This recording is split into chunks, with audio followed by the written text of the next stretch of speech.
and welcome to Bisnomics, your weekend's most profitable 60 minutes. හෙට දින ව්‍යාපාර ලෝකයේ බාධක අභියෝග ජය ගැනීමට අද දින පන්නරය ඔබගේ සතියන්තයේ ලාභදායීම හෝරාව Bisnomics වෙත ඔබ සාදරයෙන් පිළිගන්නවා. The construction industry. Globally, this is said to be a $15 trillion industry by 2030. Even in Sri Lanka, the construction industry is close to 9% of our GDP. With hundreds of thousands of people employed, this is indeed a vital sector. But what has the impact of COVID-19 been on this industry? That and more is what we are focusing today on Bisnomics. ඉදිකිරීමේ ක්ෂේත්‍රය. මෙය අපිට බොහෝ විට පාර යනකොට විවිධාකාරයේ ඉදිකිරීම අපිට පෙනෙනවා. එයින් ඇති ආර්ථිකමය බලපෑම කුමක්ද? ඒ වගේම ලංකාවේ මේ ඉදිකිරීමේ ක්ෂේත්‍රය අපි කියනවා කන්ස්ට්‍රක්ෂන් ඉන්ඩස්ට්‍රි එකට මහමග පාරක් හදුවා වෙන්න පුළුවන්, ලොකු සාප්පු සංකීර්ණයක් හදුවා වෙන්න පුළුවන්, එහෙමත් නැත්නම් මහල් නිවාස සංකීර්ණයක් හදුවා වෙන්න පුළුවන්. මේ කුමන දේ සිදු කළත් ලංකාවේ ඉදිකිරීමේ ක්ෂේත්‍රය ලංකාවේ ආර්ථිකයට ඉතාමත්ම ලොකු බලපෑමක් සිදු කරනවා. කුමක්ද මෙහි ඉදිරි ගමන? මෙහි ඇති බාධක කවරේද? අපි කතා කරමු අද මේ පිළිබඳව Bisnomics තුලින්. And joining me for this discussion is the Chief Executive Officer of the major constructors of Sri Lanka, that association, Brigadier Madura Wijevikrama. Brigadier, it's a pleasure to have you on the show. Welcome to Bisnomics. Aibowan. Firstly, as a serviceman, let me thank you for the services you have rendered to our country. Because of the services of people like you, we are able to go about today in a country, and we have a country called Sri Lanka for ourselves. Thank you very much for your service, Brigadier. Welcome. Brigadier, let's start by talking about the contribution of the construction industry to the Sri Lankan economy. Let's talk numbers in terms of the GDP contribution, total value, employment, anything that you would like to share that will give an indication how much this construction industry contributes to our Sri Lankan economy. All yours. Well, this is one of the most crucial industries in any country for that matter, especially in a situation like this. Whenever any country goes into a recession or a depression, one economic reality is to infuse money into the construction industry per se, because that is one of the best methodologies of recovering from a recession or a depression. That is the importance of the construction industry worldwide. So when it comes to Sri Lanka also, I am sure, and we are doing it, we are applying the same principles, and since late we find there's a lot of opportunity, lot of money coming into the industry. Government has taken that policy decision very rightly to infuse lot of money into the industry so that our macro as well as the micro economies will recover. Because what happens is when you infuse money into a project, if you take a project, you find about 40 different other little activities gets life through the industry. So what you're saying is the construction is happening, the lunch packet providers are there, the tuk-tuk drivers are there. That's right. We have actually done a little study on that, not a very empirical study, but just a study where we identified 38 different activities. Wow. Gets life. Brigadier, that's an ecosystem of itself. Quite so. Because now, say, for instance, if I just quote one simple example, yes, a Sri Lankan company getting mobilized in a road project outside Colombo, in the periphery, say. You find, well, say a company is doing 20 kilometers, they will have a company site. They will hire lots of unskilled and skilled labor from the local area. That village area. Same area, so there's employment. Then what happens is the bread man brings bread to the workers. The vegetable man brings vegetables to the cook house. Then there's fish from maybe from a tank or river or whatever it is, or sea fish. They will be selling fish to our cook houses. Correct. Likewise, our guys will be drinking, say, king coconut. Or they will, spend some money on various other little activities in that area. So we have identified like that 38 different activities where they get a lot of boosting up thanks to this industry. So that's the very reason why, as a policy or economic reality, any government for that matter around the world will infuse a lot of money, especially in a situation like this, to recover from a recession or a depression. Understood. And do we see this construction activity, this bustling of the construction activity? Now we see this a lot in Colombo. There are so many construction sites. Colombo, what was there when I was there as a kid, is not what it is now. There's so much of construction happening in sometimes unimaginable spaces. But do we see this equally spread across the entire country, or is it just a few districts being more active a lot than the others? What's your thought on that? Well, we are a small island nation for obvious reasons. There are a lot of activity in and around Colombo. And if you see, you are very right, skyline of Colombo is being changed very rapidly. And in certain areas, if you take Colombo, especially Colombo 1, 2, and 3, that area is becoming a mini Singapore, I should say, because so much of, buildings going beyond 30 stories and so much are to come. They are in the blueprint. If not for this COVID situation, by now, people would have found it little difficult to identify Colombo proper. Understood. Or the downtown Colombo or the business district of Colombo. Skyline would have definitely changed. Correct. So, you are very right. If you, for that matter, that is one of the main economic indicators of any country. If you look at the skyline, you can get an idea of what's happening in that particular country. If skyline is changing very rapidly, that means there's rapid economic growth. That is one of the main indicators, because construction is not only buildings, but other constructions, people don't see it much. Say a road, it is not concentrated at a particular spot. Say you are building a road for 40 kilometers. Understood. So it is not focused at 1 kilometer or half a kilometer. So in that sense, say some building is coming up for 40 stories. People see it very well. Understood. So that is that is why people more look at the building sector to make their inferences. Understood. Rather than looking at water supply projects or stormwater projects or road projects or various other infrastructure development. Correct.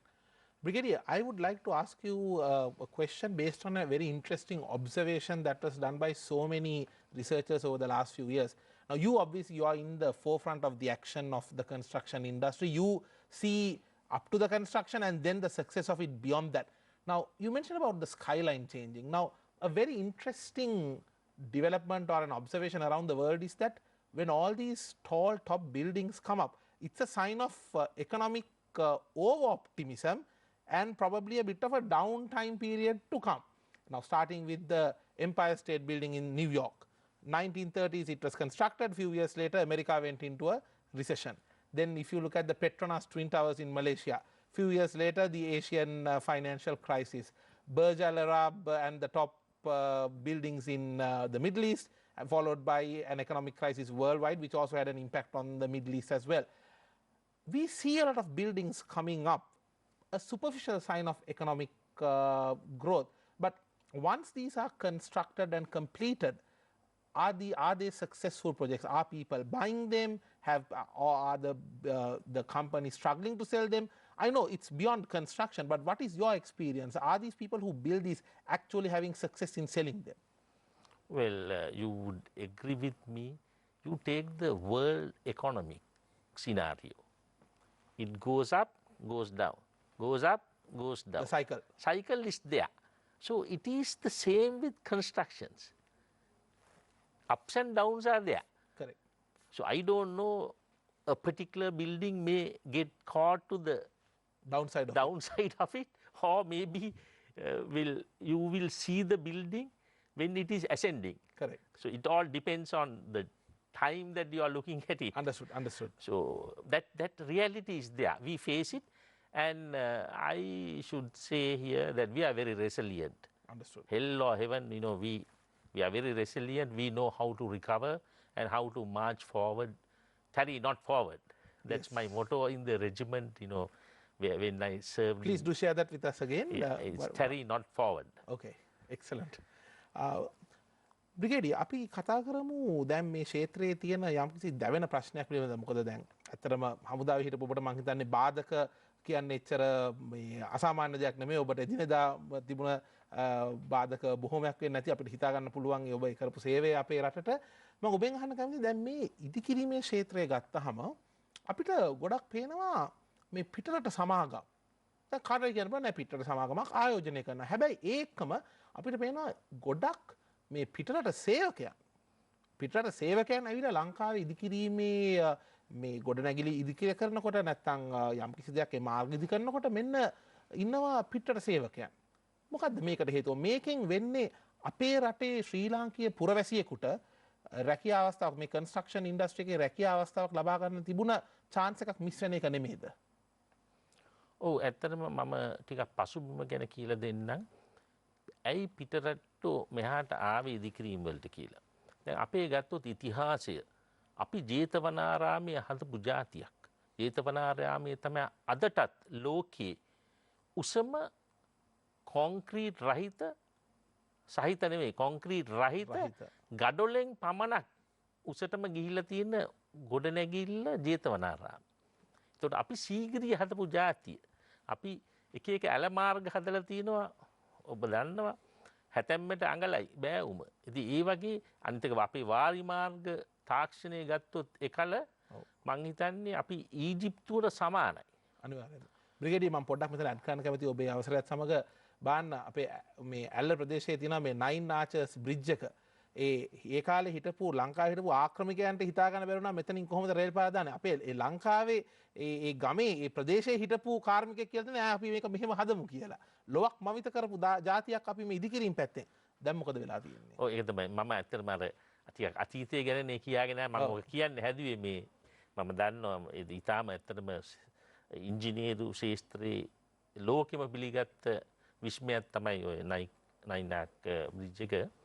ඉතින් මේ දැන් එහෙම ඒ කාලේ ඉඳන් ආවොත් අපි fast forward කරගෙන නමුත් අපිට එක එක ආක්‍රමණ හින්දා අපේ ඉංජිනේරු තාක්ෂණය යට ගිය කාල වකවානු තිබ්බා. එනමුත් අපි ඊට පස්සේ අපි ෆාස්ට් ෆෝවර්ඩ් කරගෙන ආවොත් පෘතුගීසි ලන්දේසි බ්‍රිතාන්‍ය යුගයේ වල අපිට පේනවා ඒ තාක්ෂණයත් උපයෝගීකරගෙන ආයි පොඩ මේ වේගෙන රිවයිව් වුණා අපේ ඉදිකිරීම් ශාස්ත්‍රයේ පුනර්ජීවනය ලැබුවා. විශේෂයෙන් මම හිතන්නේ අපි කියනවා මේ නෙදර්ලන්ඩ්ස් ජාතිය අපි කියනවා ඕලන්ද ජාතිය නැත්නම් ඩච්. ඒගොල්ලන්ගේ ආකිටෙක්චරල් මේවා අපි ගත්තා බ්‍රිටිෂ් අයගෙත් ගත්තා. දැන් අපි ගත්තොත් නිදහසෙන් පස්සේ ගත්තොත් අපේ ටික නිදහසෙන් පස්සේ අපේම කර්මාන්තකරුවන් ටික බිහි වුණා. පරණම කම්පැනි තාම එකක් දෙකක් තියෙනවා. ඒවා තාම තියෙනවා. ඇත්තටම නිදහසටත් ඉස්සෙල්ලා ආරම්භ කරපු කම්පැනි දෙක තුනක් තාම තියෙනවා.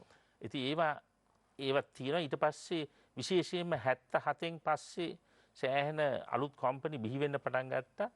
ඒවා දැන් දැන්ට ඉහළම කම්පැනි අවුරුදු 30 35 වයස් සීමාවේ ඉන්නේ අපේ කම්පැනිස්.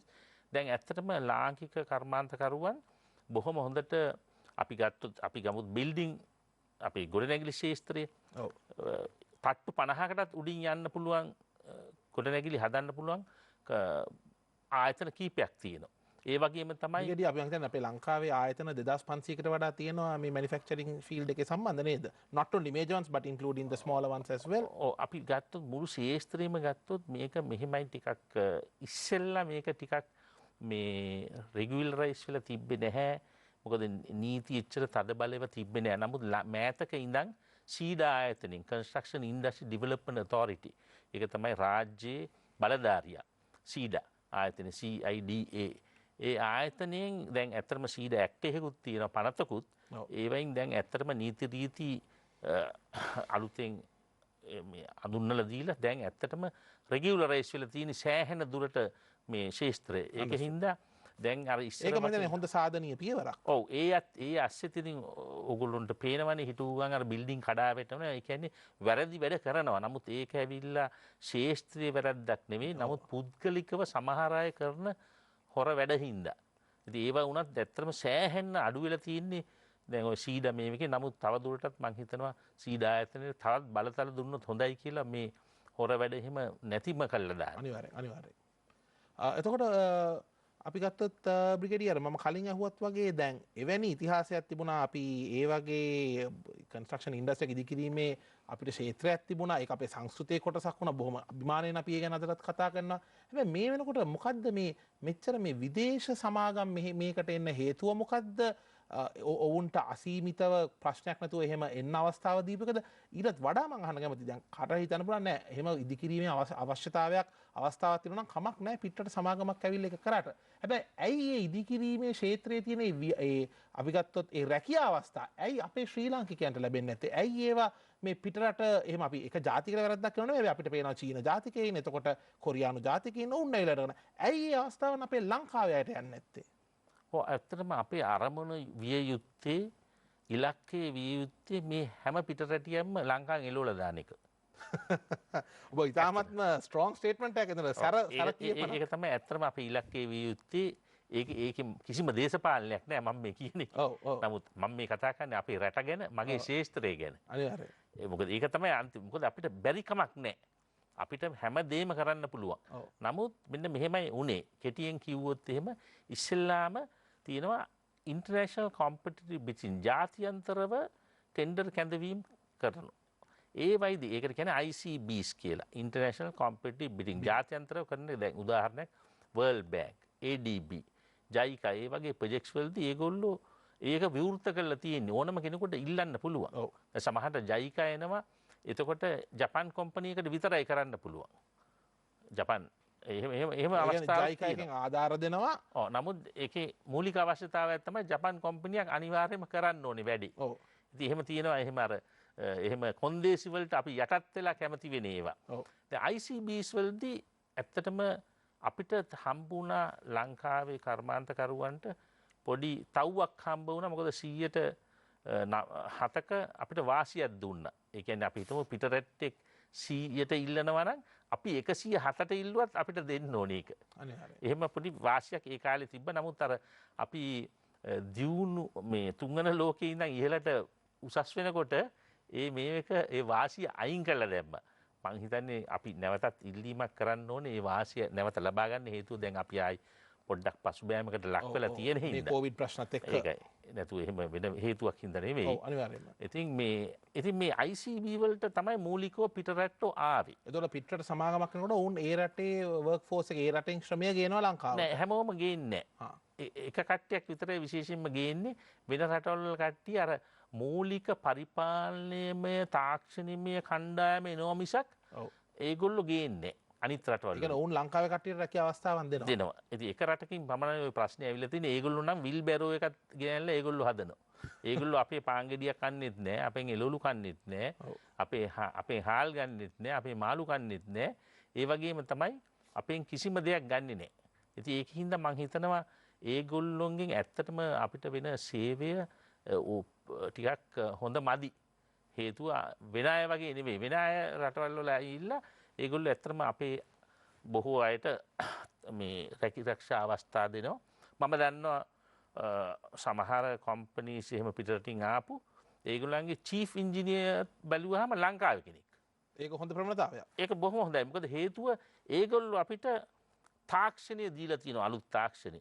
අපිට පුහුණු වීම දීලා තියෙනවා. දැන් අපේ ශාස්ත්‍රයේ ඉන්න ගත්තොත් උඩම කම්පැනි 5 මේ ඕනම ජාත්‍යන්තර කම්පැනියක් එක්ක හැප්පෙන්න පුළුවන් මට්ටමේ ඉන්නේ. දැන් ඒගොල්ලෝ ඇත්තටම ගත්තොත් මූලිකව එක රටකින් ලැබුණු තාක්ෂණයෙන් එක රටකින් ලැබුණු කළමනාකාරීත්වයේ මූලධර්ම වලින් පරිපාලන මූලධර්ම වලින් දියුණු වුණ කම්පැනි දෙකක්. මට උදාහරණ කියන්න පුළුවන්. ඉතින් ඒ වගේ සමහර රටවල් එක රටක් තමයි නරක අනිත් රටවල් නම් අපිට ඒ තාක්ෂණික උදව්ව කරනවා. අපිට පුහුණු වීම ලබා දෙනවා. වෙන වෙන කළමනාකාරීත්වය ඒ වගේ පරිපාලන දැනීම අපිට ලබා දෙනවා. එහෙම කරනවා. නමුත් අර මේකෙන් ඇවිල්ලා මේ අපිට ප්‍රශ්නයක් උනේ පස්සේ අනිත් ඒවටත් එක එක මට්ටම් වලට මේගොල්ලෝ ආපු එක තමයි අපිට ප්‍රශ්නයක් ඇවිල්ලා තියෙන්නේ. මොකද දැන් ගත්තොත් කොළඹ සහ ආවට ප්‍රදේශවල වැඩිපුර පේන්නේ ඒ ජාතිකයන්. එහෙම ප්‍රශ්නයක් තියෙනවා. ඒක නම් ඔබ නිසි බලධාරීන් විසින් නියමිත පියවර ගත යුතුයි එසේ නොවෙන්නට. ඇත්තටම COVID-19 නිසා ව්‍යාපාර අපි ගත්තොත් මේ ඉදිකිරීම් ක්ෂේත්‍රයට වෙච්ච බලපෑම කුමක්ද? ඒ සහ තවත් දේවල් අපි කතා කරමු මේ විරාමයෙන් පසු. මේ ඔබගේ සතියන්තයේ ලාභදායීම හෝරාව බිස්නොමික්ස්.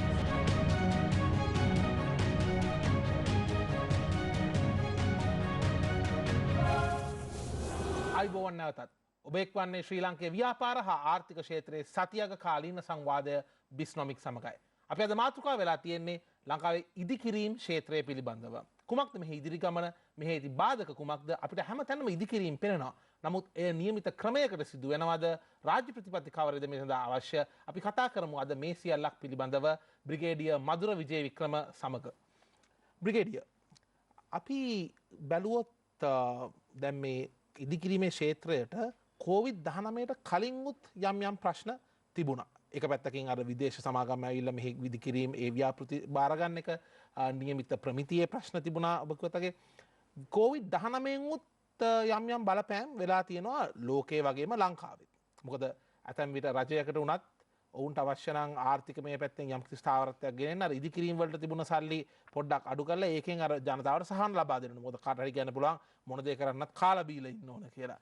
දැන් ඔබ දකින විදිහට COVID-19ට පෙර සහ පසු ලංකාවේ ඉදිකිරීම් ක්ෂේත්‍රයට සිදුවෙච්ච බලපෑම කුමක්ද? විශේෂයෙන් මේ තියෙන ගැටලු බාධක කුමක්ද? දැන් අපි ගත්තොත් COVID-19න් සෑහෙන පසුබෑමකට අපි ලක් වුණා. නමුත් අපි එහෙම පස්සට ගිහිල්ලයි කියලා මේ අපේ ක්‍රියාකාරීත්වය නවත්තගෙන අඬාන ඉන්න කට්ටියක් නෙවෙයි අපි. අපි ඉතින් ඇත්තටම පුළුවන් තරම් බලනවා මේ අවස්ථාවේ වුණත් කොහොමද ඉදිරියට යන්න ඕනේ කියලා. ඒකින්ද අපි ශේෂ්ත්‍රයක් හැටියටත් අපේ උපක්‍රමික අපි පාවිච්චි කරනවා. ඊට අමතරව ඒ ආයතනත් ඒ ආයතනයට අදාළ වූ උපක්‍රමත් සෑහෙන හොඳට පාවිච්චි කරගෙන යන බව මට පේනවා. ශේෂ්ත්‍රීය උපක්‍රමික වලට සහයෝගය දෙමින්. ඒකින්ද අපි ඇත්තටම එහෙමම වැටෙන්න දෙන්නේ නැහැ. අපි කොහොම හරි මේක ගොඩක් සීමිත තිබ්බත් අපි ඒත් කරගෙන යනවා. රජයත් අපිට උදව් කරනවා. දැන් උදාහරණයක් රජයේ පාරවල් ගත්තොත් කිලෝමීටර ලක්ෂේ මේ ඉලක්කයකට යන්න මේ පාරවල් ගොඩාක් දීලා තියෙනවා. කියන්නේ පාරවල් ගත්තොත් අපිට එක්ස්ප්‍රස් වේස් තියෙනවා, අධිවේගී මාර්ග, ඊළඟට A, B, C සහ D කියන වර්ගීකරණ 4 පාරවල් තියෙන ලංකාවේ.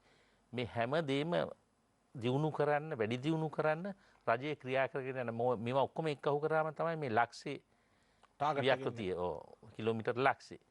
ඉතින් දැන්ටමත් සෑහෙන කිලෝමීටර 10 ගානක පාරවල් අපිට දීලා තියෙනවා. අපි දැන්ට ක්‍රියා කරගෙන යනවා. දැන්ටමත් මේකට ඊට අමතරව ඇත්තම ජනාධිපතිතුමාගේ ප්‍රතිපත්ති ප්‍රකාශනයේ තිබ්බ වගේ ලාංකික කර්මාන්තකරුවන්ට වැඩ දෙන්න ඕනේ කියලා ඉතාම පැහැදිලිව තිබ්බා. ඒ අනුව එතුමා අපිට ඇත්තටම මේ රුවන්පුර අධිවේගී මාර්ගය, ඒ කියන්නේ කහතුඩුවේ සිට ඉංගිරිය කුරුවිට රත්නපුර හරහා පැල්මඩුල්ල දක්වා. ඒක ඇත්තටම මුළු ව්‍යාපෘතියම ගත්තොත් බිලියන ලංකාවේ මුදලින් බිලියන 240ක ව්‍යාපෘතියක්.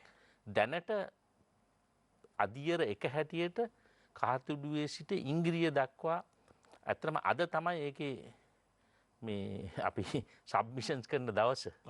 අදයි.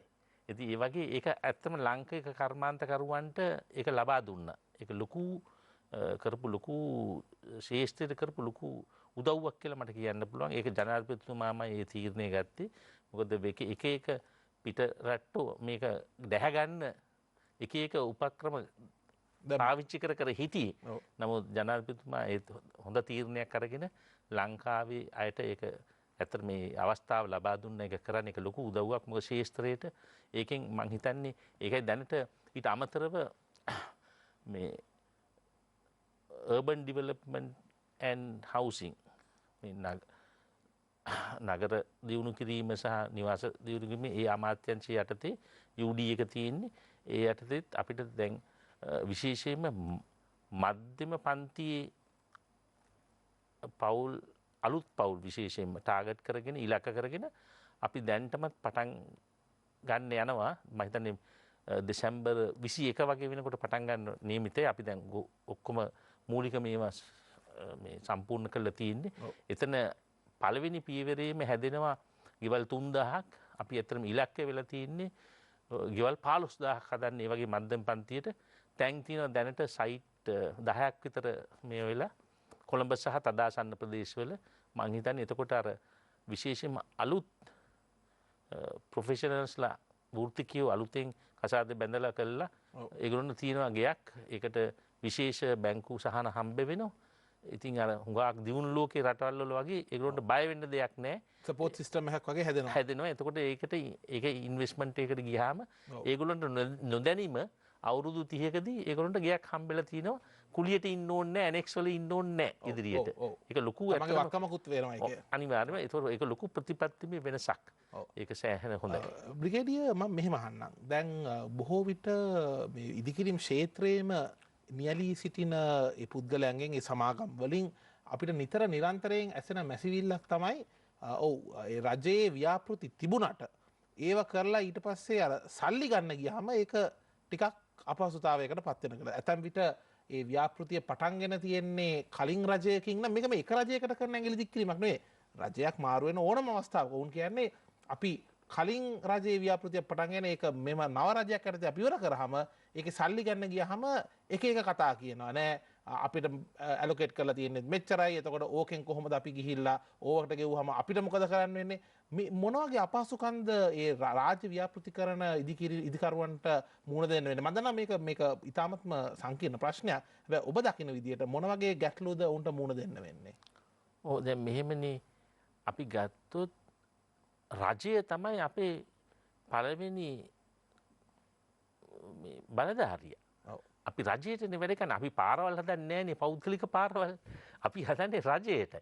ඉතින් ඒ වගේම තමයි දැන් ওই වගේ මහා ව්‍යාකෘති පෞද්ගලිකව කරන ඒවා තියෙනවා නිවාස යෝජනා ක්‍රම. නමුත් බහුතරයක් දැන් රජයටනේ අපි වැඩ කරන්නේ. ඒකින්ද මම හිතනවා මේකේ දේශපාලනයක් නෑ අපේ බැලුවොත්. අපි වැඩ කරන්නේ පවතින රජයට. ඒකේ රජය කියන්නේ රටට. ඉතින් නමුත් ඔබ කිව්වා හරි මේක ලාංකිකකම මේ රජවල් මාරු වෙනකොට මේ ලාංකිකකම මේ වගේ පොඩි අඩුපාඩුකම් තියෙනවා.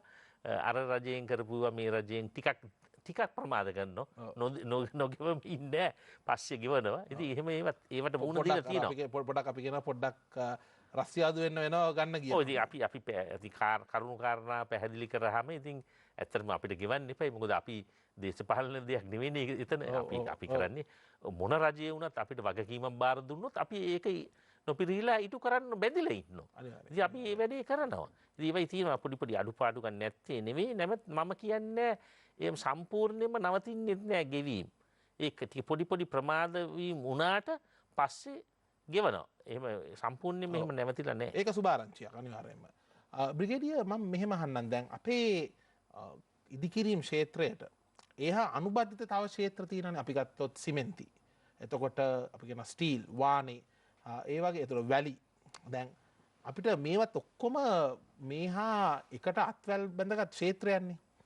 කොහොමද මේ ක්ෂේත්‍රවල තත්ත්වය ළඟ අපි කියනවා මේ සපෝට් ඉන්ඩස්ට්‍රීස් ටු ද කන්ස්ට්‍රක්ෂන් ඉන්ඩස්ට්‍රි. කොහොමද ඒ සපෝට් ඉන්ඩස්ට්‍රීස් වල ඒ උදව් කරන ඒ ක්ෂේත්‍රයන් වල තත්ත්වය කුමක්ද? ඒ ක්ෂේත්‍ර වලින් යම් ගැටලු බාධක මේ වෙනකොට තියෙනවද? නෑ ඒක තමයි අර මම මූලිකවම කිව්වේ මැක්‍රෝ ඉකොනොමි එකටයි මයික්‍රෝ ඉකොනොමි එකටයි. ඒ ආර්ථික මට්ටමේ ඉහළ මට්ටමේ ආර්ථිකයටයි පහළ මට්ටමේ ආර්ථිකයටයි දෙකටම බලපානවා මේ කර්මාන්ත ඉදිකිරීමේ කර්මාන්තයට ආයෝජනය කිරීම. එක ව්‍යාකෘතීන් වලට. මොකද දැන් ඉදිකිරීමේ කර්මාන්තයට සම්බන්ධ අපි තුමු මූලික ඉදිකිරීම කරුවන් ඉන්නවා. ඔවුන් එක්ක වැඩ කරනවා සබ් කොන්ට්‍රැක්ටර්ස්ලා උප කොන්ත්‍රාත්කරු. එතකොට මේ වැඩවලට අමුද්‍රව්‍ය සප්ලයර්ස්ලා ඉන්නවා. ඔය දැන් ඔය ඔබතුමා කියපු අය ඉතින් ප්‍රධාන සප්ලයර්ස්ලා. සිමෙන්ට්. ඒ වගේ ප්‍රධාන මේවා මැටීරියල් සප්ලයර්. සිමෙන්ට් වෙන්න පුළුවන්, ස්ටීල් වෙන්න පුළුවන්, වාහනේ වෙන්න පුළුවන්, සිමෙන්ති වෙන්න පුළුවන්, වැලි ඒ වගේ ගඩොල් වෙන්න පුළුවන්, උළු වෙන්න පුළුවන්. මේ තීන්ත වර්ග වෙන්න පුළුවන්, වෙන මේ දොර ජනෙල් වෙන්න පුළුවන්. එහෙම නැත්නම් ලොකු තට්ටු ගොඩ නැගිලි වලට මේ එලිවේටර්ස් වෙන්න පුළුවන්, ලිෆ්ට්ස් වෙන්න පුළුවන්. ඒ වගේ දැන් AC වර්ග වායු සමීකරණ මේ ඇත්තටම සප්ලයර්ස්ලා ඉන්නවා, ගොඩක් ඉන්නවා. ඉතින් මේ හැමෝටම බලපානවා ඉදිකිරීම් ශාස්ත්‍රය ඉදිරියට ගියොත් විතරයි මේ අනිත් අයට ඉදිරියට යන්න පුළුවන්. ඒ ඇත්තම ඉදිකිරීම් ශාස්ත්‍රයේ වැටුණොත් අර කැස්කේඩින් ඉෆෙක්ට් එකක්. කාඩ් පැක් එක වැටෙනවා වගේ ඩොමිනෝ ඉෆෙක්ට් එක. පට ගාලා ඔක්කොම අනිත් අයට වැටෙනවා. සමහරට ඉදිකිරීම් ශාස්ත්‍රයේ වැටුණොත් මේ අනිත් සප්ලයර්ස්ලා වගේ විතරක් නෙවෙයි බැංකු ශාස්ත්‍රයටත් බලපාන්න පුළුවන්. ගොඩක් මුදල් ඒකට යට කරලා තියෙන හින්දා. ඉතින් ඒකයි මේ ඉදිකිරීම් ශාස්ත්‍රයේ ආර්ථිකය අතර අර hand in glove ඒ සම්බන්ධය තියෙනවා. ඒක බොහොම ළඟින් යන්න ඕනේ දෙයක්. මොකද ඒක අනිවාර්යයෙන්ම ඉඳුරාම බලපානවා.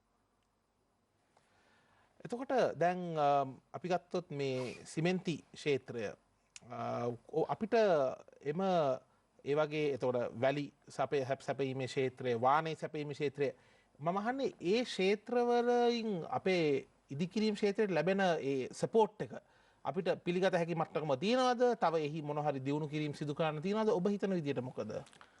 දැන් අපි ඇත්තටම විශේෂයෙන්ම වැලි පාවිච්චිය ගත්තොත් ගොඩක් කතා වෙනවානේ මේ වැලි ප්‍රවාහනය පිළිබඳව. එහෙම ඒකේ තියෙනවා පොඩි ප්‍රශ්න තියෙනවා. මොකද විශේෂයෙන්ම ඒ වැලි ඒ බිස්නස් එකක් ඇටියට ගත්තොත් ඒ බිස්නස් එක පාලනය කරන්නේ ප්‍රාදේශීය යම් අය.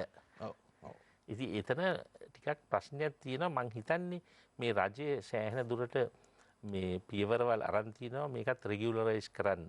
මොකද සමහරවිට අනවසරයෙන් වැලිගොඩ දැමීම් ගොඩක් සිදු වෙනවා අපිට පේනවා.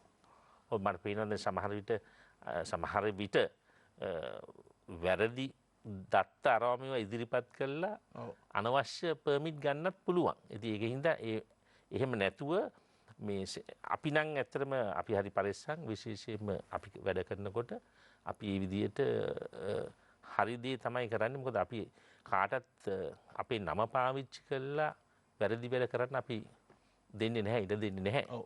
ඒ කියන්නේ ඔබගේ මේ ඇසෝසියේෂන් එකකින් මේජර් කන්ස්ට්‍රක්ෂන්ස් පරිපාලනය කරනවා හරියට මේ මොකද හේතුව අපි ඒකට දිරි දෙන්නේ නැහැ කෙනෙකුට වංච වැඩ කරන්න.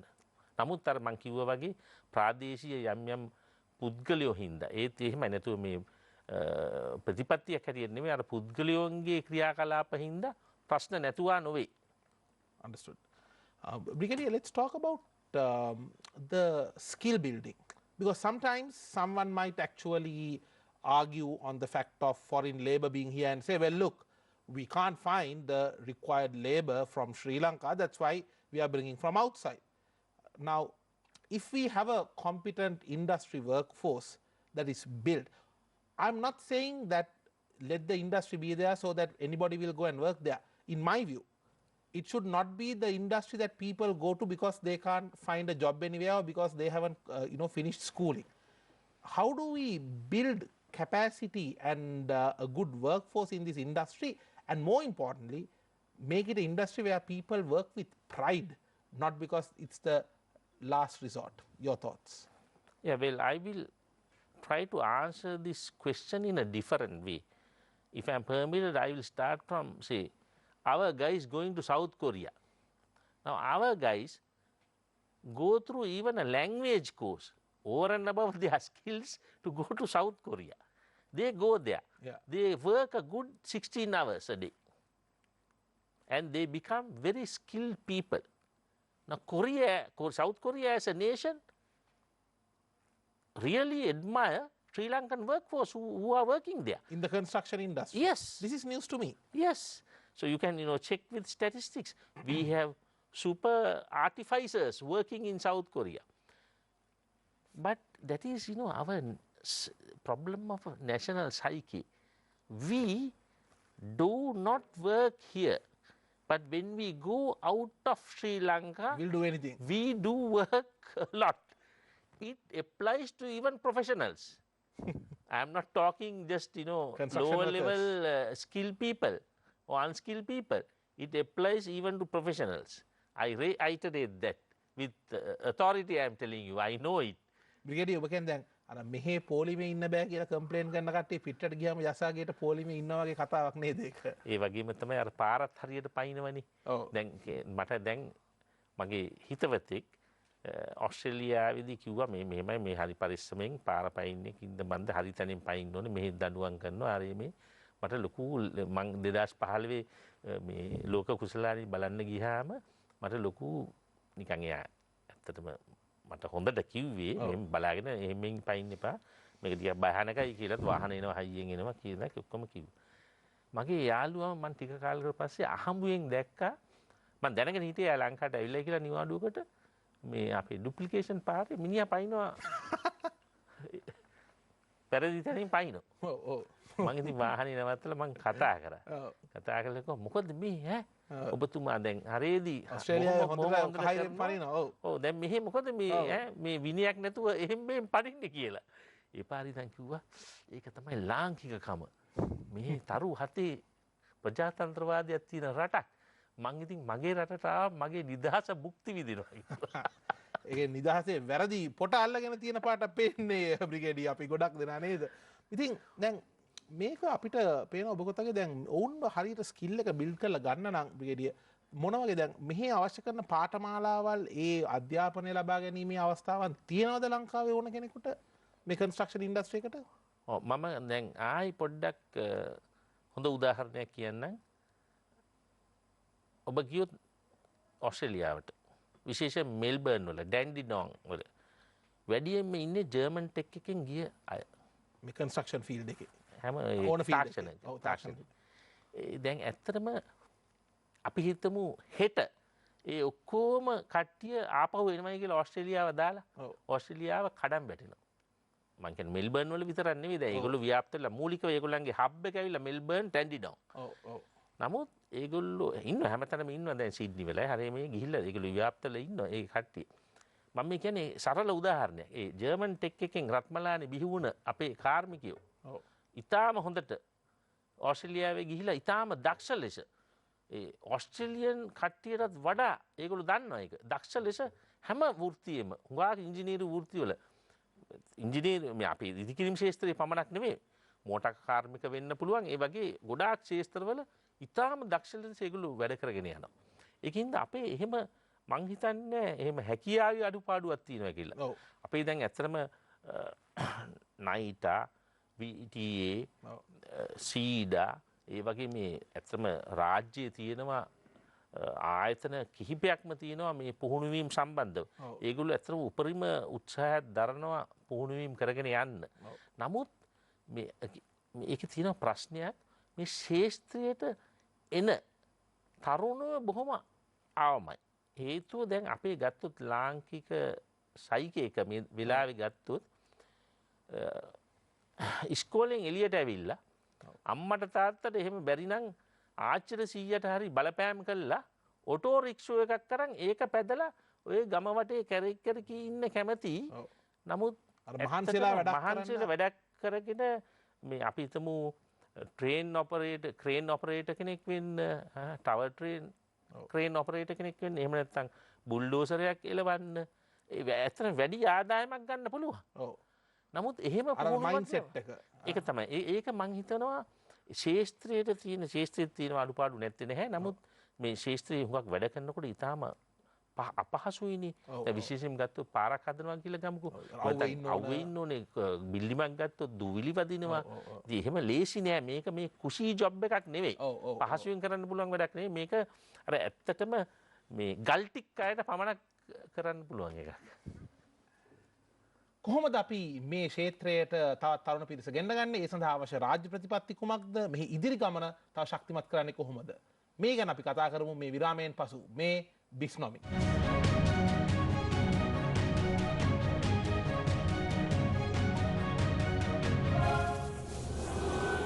COVID-19 සඳහා ආරක්ෂිත පියවර. ජනයා වැඩි වශයෙන් සිටින ස්ථානයන්හි ගැවසීම මගහරින්න. රෝගය ආසාදිත පුද්ගලයන් හමුවීමට නොයන්න. මුහුණ, මුඛය, නාසය සහ ඇස් ඇල්ලීමෙන් වළකින්න. අනවශ්‍ය ගමන් බිමන් යෑමෙන් වළකින්න. මුඛාවරණය ඉදිරිපස ඇල්ලීමෙන් වළකින්න.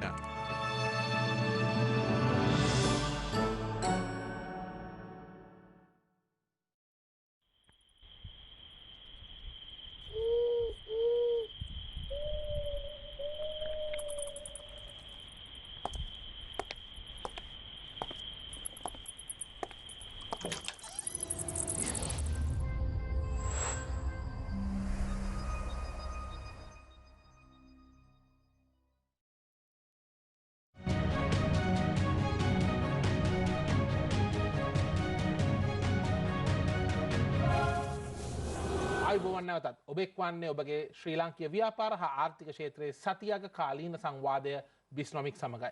අපි අද මාතෘකාව වෙලා තින්නේ ලංකාවේ ඉදිකිරීම් ක්ෂේත්‍රය. මෙහි ඉදිරි ගමන කුමක්ද? ඇති බාධක කවරේද? සහ මෙහි ඉදිරි ගමන ශක්තිමත් කිරීමට අවශ්‍ය රාජ්‍ය ප්‍රතිපත්ති කවරේද යන්නේ. මේ සඳහා අපිත් එක්ක සම්බන්ධ වෙනවා ශ්‍රී ලාංකීය මහා පරිමාණ ඉදිකරුවන්ගේ සංගමයේ ප්‍රධාන විධායක නිලධාරී බ්‍රිගේඩියර් මధుර විජේවික්‍රම මහත්මයා. බ්‍රිගේඩියර් අපි බැලුවොත් රාජ්‍ය ප්‍රතිපත්තිය දැන් ඔබ කලින් කිව්වත් වගේ රටේ ආර්ථිකයට මේක ඉතාමත් වැදගත් වෙන ක්ෂේත්‍රයක් තමයි ඉදිකිරීමේ ක්ෂේත්‍රය කියන්නේ.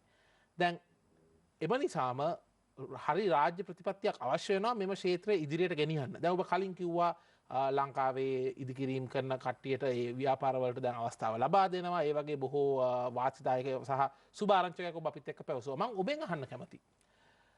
අපේ රටේ ඉදිකිරීම් ක්ෂේත්‍රයට හරි දේශපාලන පක්ෂවලින් බලපෑමෙන් තොර අපි කියනවා ඉන්ඩිපෙන්ඩන්ට් නිදහස් ඔය දේශපාලන පක්ෂවලින් නිදහස් වුණ හරි ඉදිකිරීමේ ප්‍රතිපත්තියක් තියෙනවද මේ ඉදිකිරීමේ ක්ෂේත්‍රයට ලංකාවේ විශේෂයෙන් මම ඔබෙන් අහන්න කැමතියි එවැනි ප්‍රතිපත්තියක් තියෙනවා නම් ඒ හරහා ලංකාවේ ඉදිකිරීම් ව්‍යාපාරවලට මේ සමාගම් වලට ටිකක් වාසි ලබා දෙන තත්ත්වයක් තියෙනවද අර විදේශීය ඉදිකිරීමේ සමාගම් වලට අභිබව මොකද්ද ඔබට කියන්නේ දැන් ඇත්තටම ගෝලීකරණයේ ගෝලීකරණයේදී නැත්නම් ග්ලෝබලයිසේෂන් එකේ වෙන අර ඍණ ගතිගුණ නෙගටිව් ඉම්පැක්ට්ස් තියෙනවනේ. ඉතින් ඒව බලපාලා තියෙන්නේ අපිට මේ ශේෂ්ත්‍රයේත්.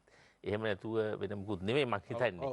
ඉතින් ඒ උනා අපිට පේනවා ගොඩාක් පිටරට සමාගම් වල බෝඩ් තමයි ගහලා තියෙන්නේ ගොඩක් මේ කොළඹුණත් කන්ස්ට්‍රක්ෂන් සයිට්ස් එළියේ. ඔව්. ඉතින් ඒ උනාට දැන් මේක මම අර කිව්වා වගේ ඉස්සෙල්ලාම මේගොල්ලෝ ICB වලින් ආවා ඉන්ටර්නැෂනල් කොම්පිටිටිව් බිඩින්ග්ස් වලින් ජාත්‍යන්තර ටෙන්ඩර් ක්‍රමයට ආවා. ඊට පස්සේ ඒගොල්ලෝ දැක්ක මේ රටේ තිබ්බ අවස්ථාවල් ඒගොල්ලෝ සල්ලි ගෙනාවා. ගෙනල්ලා කිව්වා ඩිසයින් ඇන්ඩ් බිල්ඩ් අපි කියන්නේ ඉන්ජිනියරින්, ප්‍රොකියුමන්ට්, කන්ස්ට්‍රක්ෂන් and finance. ඔය අකුරු හතරනේ EPC+F.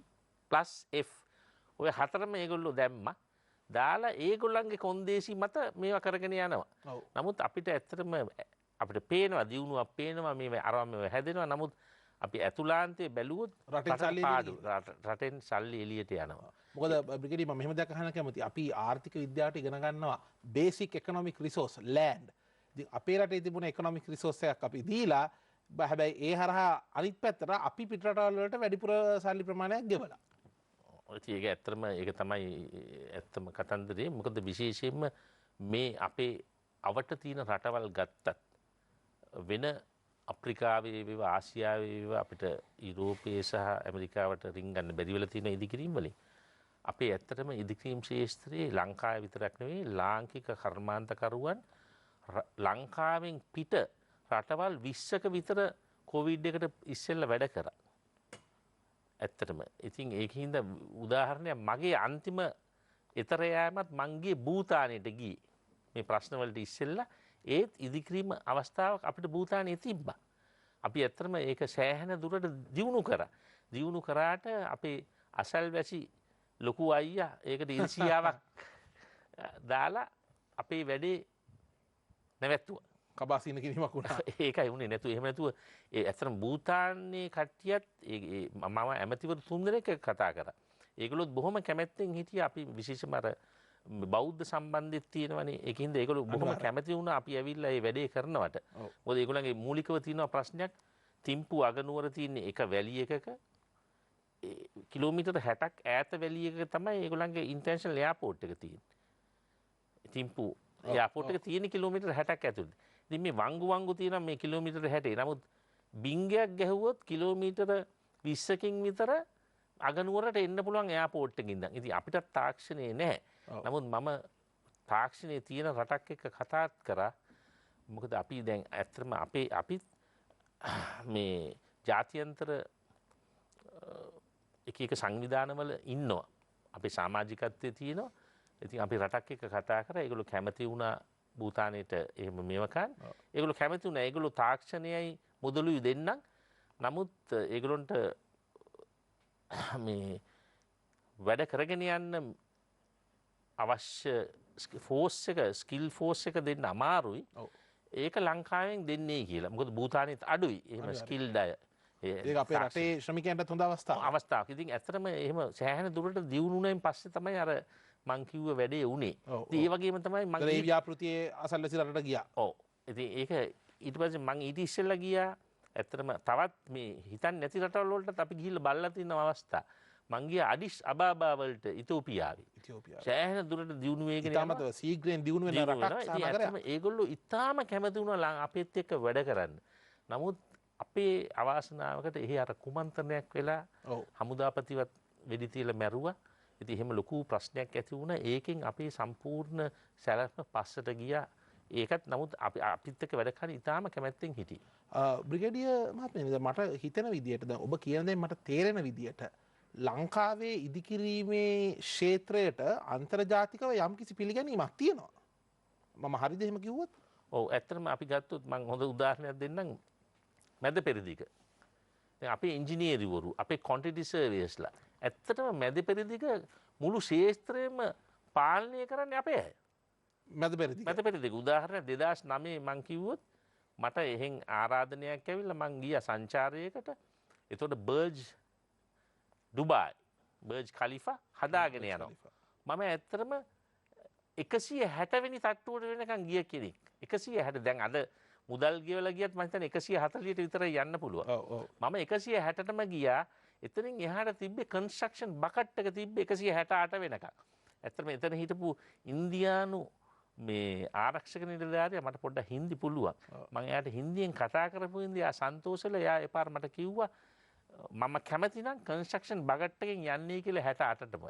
ඉතින් නමුත් මම ඒක කන්ස්ට්‍රක්ෂන් බකට් එකේ නැගලා යන්න මට ඕනකම තිබ්බේ නැහැ. නමුත් මම 160 වෙනකන් ගිහිල්ලා තිනවා.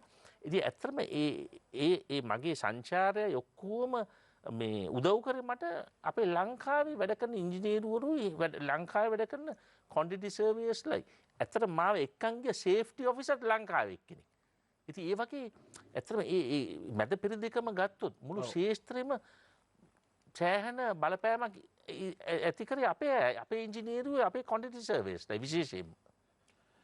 Brigadier, let's talk about the regulation of this industry. Now, as you very correctly mentioned, we have seen sometimes buildings collapsing, buildings that have been constructed without the right quality. This has been although not very rampantly or frequently happening, that problem is still there. My question to you is, as an association of constructors, can you be happy with the current level of standardization of this industry, and do we have the proper regulations and frameworks for the construction sector, which I think is a very important first step in making this a world-class sector. What do you think?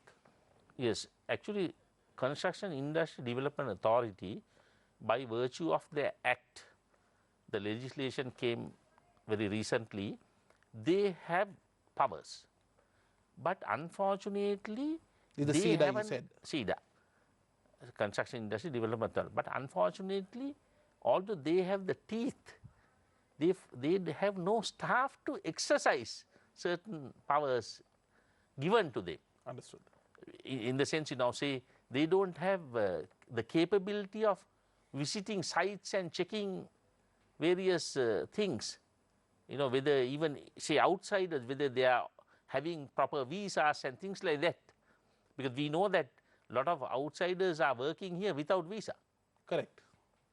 They come on a tourist visa and they are here forever. Understood. So, we have no way of checking them. And also, are they not checking them because they don't want to upset a few strong countries. Is that also an issue? No, it is not so. I don't think it is not the case, but we haven't got the real mechanism organized still Yes. to be a real, say, to do policing. Understood. We have to have teams because, now say, we can't go to any country in the world and do these things, Absolutely. I mean, we had to go through lots of regulations and we had to abide by their standards. Correct. Brigadier, on a final note, let me ask you about the labor aspect, because this is a very labor intensive industry. Although now we do see sometimes entire villages being printed using 3D printing. There's a recent development on that in a South American country. But still, to a large extent in Asia and around the world, it's a very labor intensive industry. And you very correctly mentioned that we have an issue. Our people don't want to come and work in this sector. They don't want to come and be involved in this industry. දැන් මේ ඉදිකිරීම් ක්ෂේත්‍රයට එන එක නිකන් මදිකමක් විදියට තමයි උන් දකින්නේ ඇතැම් විට. මොකද මහන්සි වෙන්න ඕන. ඒක අර බොහොම අර සැපපහසුකම් සහිත ඉන්ඩස්ට්‍රියක් නෙමෙයි. හැබැයි ඔබ කිව්වත් වගේ ධන ඉපීමට හොඳ අවස්ථාවක් තියෙනවා. කොහොමද අපිට පුළුවන් ක්ෂේත්‍රයක් විදියට, රජයක් විදියට, රටක් විදියට අපිට කොහොමද පුළුවන් මේ පාසල් වලින් පිට වෙන මේ ළමයින්ව, විශේෂයෙන් අපි දන්නවා ලංකාවේ ලොකු ප්‍රශ්නයක් තියෙනවා O level ඉඳන් A level වලට යන්නේ 150කට වඩා අඩු ප්‍රතිශතයක්. ඒතකොට A level වලින් තව සෑහෙන දෙනෙක් අධ්‍යාපන ක්‍රමයෙන් හැරෙනවා. කොහොමද ඔවුන්ව මෙම ක්ෂේත්‍රයට මේ ගෙන්න ගන්න? ඒකට එන්කරේජ් කරන්න, ඒකට උදව් කරන්න මොකක්ද අපිට කරන්න පුළුවන්? ඔව් ඇත්තටම ඒ වගේ ඩ්‍රොප් අවුට්ස්ලා O level වෙන්න පුළුවන්, A level වෙන්න පුළුවන්. ඒගොල්ලන්ට අපිට ඇත්තටම විශේෂ තාක්ෂණික පාඨමාලාවන් ඒවා මේවා කළා අපි ඇත්තටම දැනටම අර නයිටා VTA වගේ ආයතනත් එක්ක සීඩා එක්කහුව වෙලා විශේෂයෙන් දැන් මං කීප සැරයක්ම ගිහිලා තිනවා සාකච්ඡා වට කීපයකට ජර්මන් චේම්බර් එකත් එක්ක. ජර්මනිය ඇත්තටම ඒගොල්ලෝ අර මූලිකව රත්මලානේ ජර්මන් ට්‍රේනින් ස්කූල් එක ආරම්භ කළා ලංකාවට උදව් කරා වගේ දැන් ඒගොල්ලෝ ඇත්තටම ඊයේ පෙරේදා ඉදිරිපත් වුණා අපිට මේ තාක්ෂණිකව අපිට සෑහෙන අතහිත දෙන්න. මං හිතනවා ඒ වැඩසටහනත් එක්ක ඇත්තම යුරෝපයේ ප්‍රධානම ආර්ථිකය අනිවාර්යයෙන්ම අන්තික ඒගොල්ලන්ගේ තාක්ෂණය ඉතාම හොඳයි. ඉතාම හොඳයි. ඉතින් අපි ඒ වගේ අවස්ථා බලලා නැතුව නෙවෙයි. නමුත් ඉතින් අර මේ කොවිඩ් ප්‍රශ්නේ හින්දා තමයි ඇත්තටම ඒ වගේ සැලසුමුත් පොඩ්ඩක් පස්සට ගිහිල්ලා තියෙන්නේ. නැත්තම් මෙලහකටත් අපි ඒ ජර්මන් උදව් හරහා සෑහෙන අලුත් තාක්ෂණය ලංකාවට ගෙනල්ලා මොකද දැන් අපේ තියෙනවට වඩා සෑහෙන ඉදිරියට ගිහිල්ලා තියෙනවා ජර්මන් තාක්ෂණය. මේ උදාහරණයක් දැන් අපි දකින්නවනේ ටීවී වලයි ඔය වීඩියෝ ක්ලිප්ස් වලයි තනි කෙනානේ මේ මුළු ගේම පේන් කරන්නේ. මොකද එයාට ඔක්කොම අවශ්‍ය උපකරණ තියෙනවා. අනිවාර්යයෙන්. ඉතින් ඇත්තටම ඔය දැන් ගයක් පේන් කරන්න ආවොත් 10 දෙනෙක් එන්නේ නැහැ. නමුත් අපිට ඒක තාම කරන්න බෑ මොකද අපිට ඒ උපකරණ නැහැ. ඉතින් ඒ වගේම තමයි මම අර උදාහරණයක් කිව්වේ පේන්ටිං. ඒ පේන්ටිං විතරක් නෙවෙයි අනිත් හැම මේ කාර්මික ශිල්පීන් අතරත් මේසන්රි වෙන්න පුළුවන්, කාපෙන්ට්‍රි වෙන්න පුළුවන්, බාබෙන්ඩිං වෙන්න පුළුවන්. ඒ වගේ මේ කී නොකී තනියෙන්ම ගොඩක් වැඩ කරන්න. නැත්තම් උපරිම එක්කෙනෙක්ගේ උදව්වෙන් ගොඩක් වැඩ කරන්න. එතකොට අර ප්‍රොඩක්ටිවිටි එක එහෙම නැත්තම් ඵලදායීතාවය ඊටාම ඉහළ වෙනවා. ඉතින් ඒ වගේ අලුත් තාක්ෂණික ක්‍රම තියෙනවා. ඉතින් ඒවා ඇත්තටම අපිත් සෑහෙන දුරට අපේ ශේස්ත්‍රයේම ඇත්තටම සමහර ආයතන ඒගොල්ලොන්ගේම ආයතනයට අදාළ වූ පුහුණු මධ්‍යස්ථානක් තියෙනවා. ඉතින් ඒ වගේ දැන් මහා පරිමාණයේ මේ කර්මාන්තකරුවන් විතරක් නෙවෙයි මධ්‍යම සහ සුළු කර්මාන්තකරුවන්ගෙත් විශාල ප්‍රගතියක් පේනවා මේ මෑතක ඉඳන් සෑහෙන දුරට ඒගොල්ලෝ මේ වෙලා තියෙන්නේ ඒගොල්ලෝ දායක වෙනවා මේ ආර්ථිකයට මේ ශේස්ත්‍රයට ඊටාම හොඳ. අපිට ඇත්තටම ප්‍රධාන කර්මාන්තකරුවන්ට මහා පරිමාණයේ කර්මාන්තකරුවන්ට මධ්‍යම සහ සුළු කර්මාන්තකරුවන් නැතුව බෑ. මොකද ගොඩාක් සබ් කොන්ට්‍රැක්ටිං වැඩත් ඒ වැඩ කරන්නේ ඒගොල්ලෝ. ඉතින් ඇත්තටම අපේ මහා කර්මාන්තකරුවන්ගේ වගකීමක් තමයි අර SME sector එක දියුණු කරන එක. අපි ඒක කරනවා. අන්තිම ඒගොල්ලෝ හොඳට වැඩ කරගෙන යනවා. Today our focus was on the construction industry of Sri Lanka. The way forward, the challenges that are being faced, and most importantly, what do we need to do to resolve the labor issue we face? A lot of Sri Lankan construction industry workers are doing very well overseas. There's a good recognition, but what do we need to do? What policies do we need in order to make sure that this available skill in the country is also utilized for the local construction industry, and most importantly, how do we regulate the foreign players that are operating in this market so that this industry becomes sustainable and strong in the long run and beneficial for the Sri Lankan economy. I'm indeed grateful to Brigadier Madura Vijay Vikrama, who is the CEO of the major construction or major constructors association of Sri Lanka. Brigadier, it was a pleasure to have you. You shared all your insights. ඔබ කියන්න ඕන දේ කෙලින් නිසි පරිදි කිව්වා, කිසිම පැකිලීමක් නැතුව. අපි ඔබට සුබ පතනවා මෙම ක්ෂේත්‍රය ලංකාවේ ඉදිරියට ගෙනහිලා ශක්තිමත් කළ රටේ ආර්ථිකයට තවත් ඉතාමත්ම හොඳින් දායක වෙන්න පුළුවන් ක්ෂේත්‍රයක් බවට පරිවර්තනය කිරීමට ඔබට ජය පතනවා අපි සෑම දෙනාම. බොහොම ස්තුතියි. අයිබෝන්. අපි ඒ වගේම බලධාරීන්ගෙන් උත් ඉතාමත්ම කැමැත්තෙන් ඉල්ලා සිටිනවා අපි අද මේ සාකච්ඡා කරපු දේවල් හොඳට හිතටගෙන මෙම ක්ෂේත්‍රයේ ඉදිරියට ගෙන යාමට ඒ වගේම ශක්තිමත් කිරීමට අවශ්‍ය කරන නිසි පියවර ලබා ගන්න. මොකද මේ ලංකාවේ ක්ෂේත්‍රයක් අපේ ඉදිකිරීමේ උරුමය ඉතිහාසය ඉතාමත්ම ශක්තිමත්. එයින් පෝෂණය වෙලා මෙම ක්ෂේත්‍රය ලොවක් දිනන්න පුළුවන් තත්ත්වයකට ගේන්න අවශ්‍ය පියවර ගන්න කියා අපි ඉතාමත්ම කාරුණිකව ඉල්ලා සිටිනවා.